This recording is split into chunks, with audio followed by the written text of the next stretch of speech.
because you can do pictures on the inside of the bowl too, okay? But like if I had more of like a tall bowl that went like this, maybe I'd want to do it more on the outside because that's where you're going to actually see it. So I'm going to start first with Sgraffito. I'll use the green engobe. I'm going to do some leaf designs. Okay, and do kind of an alternating thing. So what you do with a Sgraffito is you start by putting a coat of this engobe on the whole thing. So I was going to do kind of an alternating pattern between Sgraffito and Mishima, so I'll make it kind of like a pie slice in here.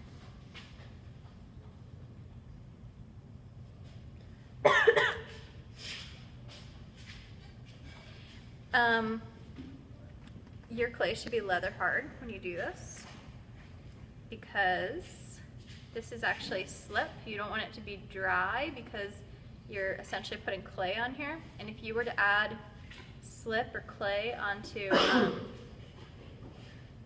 something that was bone dry or something that would be fired, it would just flake off right away.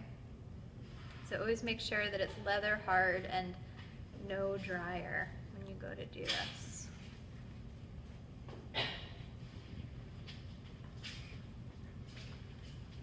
Okay, so there's a little slice of my pie, and I'm gonna let this just set up and dry just a little bit because right now it's really wet.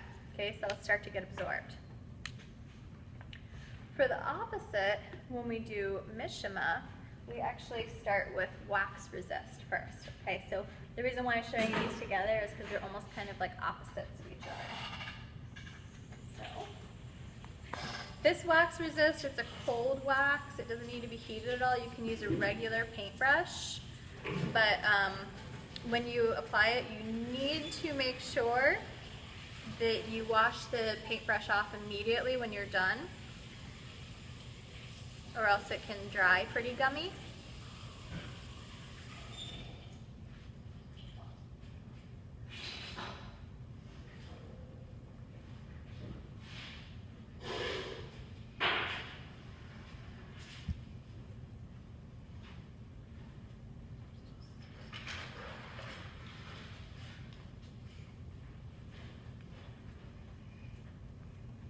Okay,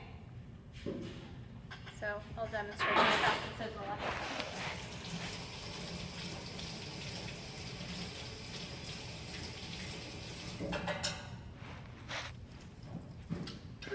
All right, here's where the magic happens. With Sgraffito, I'm going to be removing the green stuff to reveal a design. You can draw with any kind of a tool. You can draw with a needle tool. You can draw with little loop tools. These are like rubber paint brushes that are really nice for drawing lines. They're expensive. Don't lose these or break these. Okay, so I'm going to think about doing kind of the outline in here. So I'm just going to do a little leafy pattern.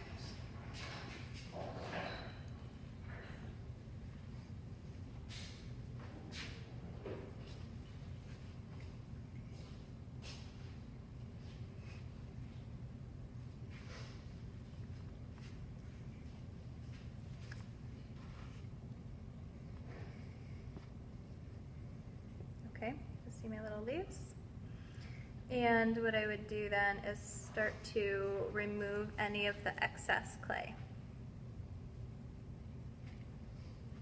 Actually, I kind of wish I had a different tool. So use the loop tool here to start to just scratch away everything around my leaves.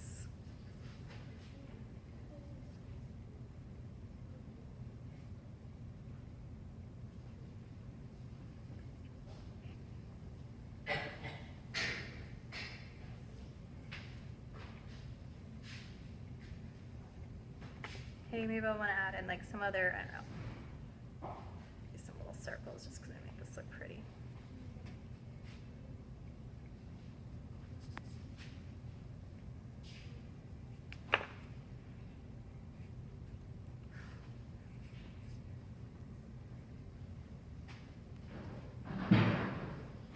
sometimes I like having that little bit of a scratchy look in there where I don't remove it all completely, but you can see just little bits because I think it adds an interesting texture. Do you know what I mean? Like how I'm leaving little bits of the green in there.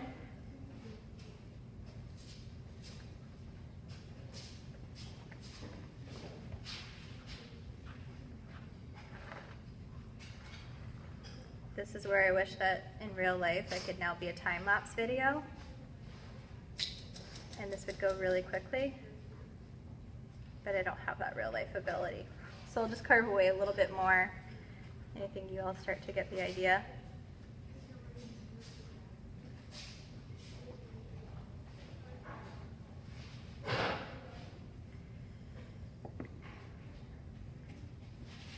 I could do this all day. I love to draw. I love doing surface designs in pottery.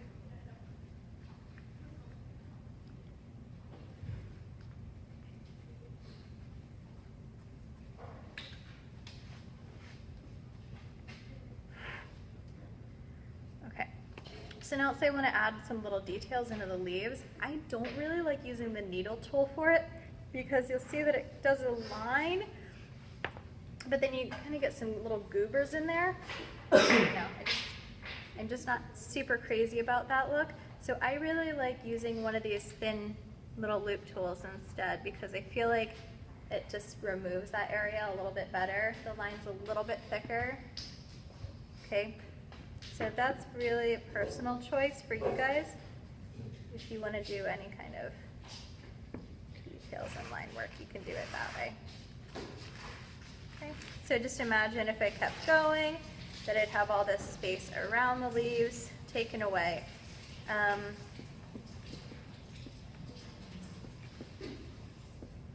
So what I leave is the positive space of my design is still in the green, and the negative space in my design, and basically the space around it, is what I'm actually carving.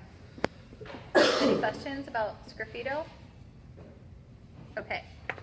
Mishima, or inlay, is exactly the opposite. So I have a base of a wax resist down. Now I'm going to carve a similar design in, and then I'll fill it in with the engobe. So that's why it's sometimes called an inlay, because you're actually inlaying the engobe into the design. So it's not as easy to see right away, but I carve my design in. I'll do a similar look with the leaves.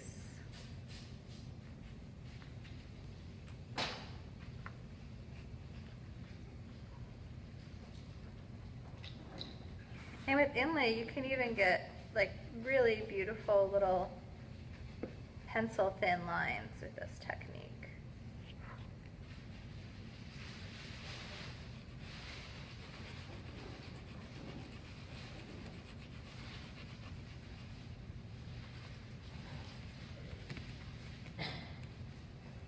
Okay, some circles.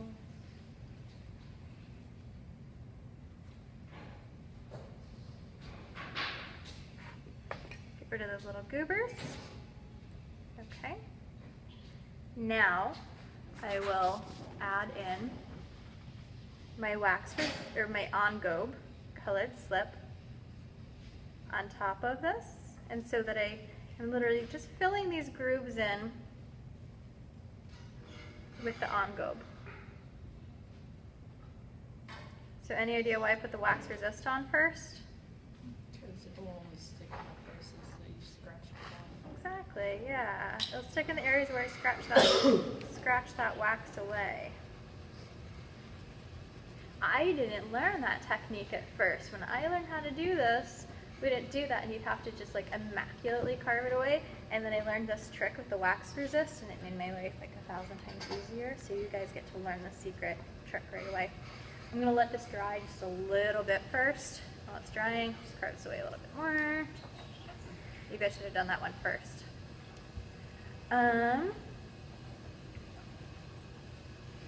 So when you do surface designs, it doesn't need to be a picture of something. It can be a picture of something. If you want to do a flower or an animal or a butterfly or a portrait of your dog or your best friend in your pottery, you can do that. But just think surface designs can also be just designs, patterns. It can be, you know, something abstract. It could be swirls. It could be fish scales. It could be ocean waves. So a lot of people will be like, I don't want to do surface designs. I'm really bad at drawing. And I think that that's crazy, because you don't need to be good at drawing to be able to do some kind of a pattern, right? Like, you guys can all do it. You can do polka dots, for goodness sake, and polka dots are awesome. Like, anybody can do polka dots, right? You know, you guys can all do swirls. You can all do squiggles. You could even just do like vertical stripes. Anything's possible. So pictures or patterns are all really good ideas. Okay. I think that's set up to dry enough. Now, this is the magical part that you've all been waiting for.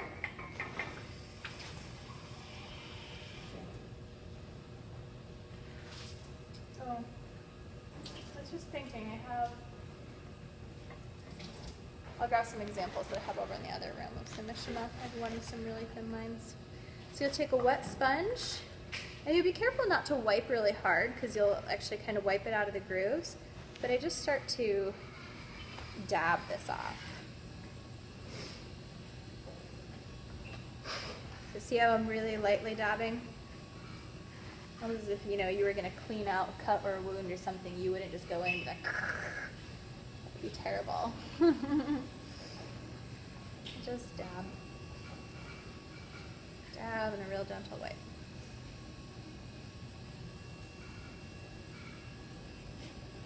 Can you see the design starting to appear magically?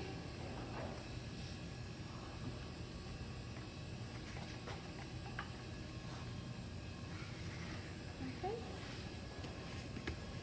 Sometimes I feel like I should get some really thin little detailed sponges so you can really get in and clean up some of these little cracks.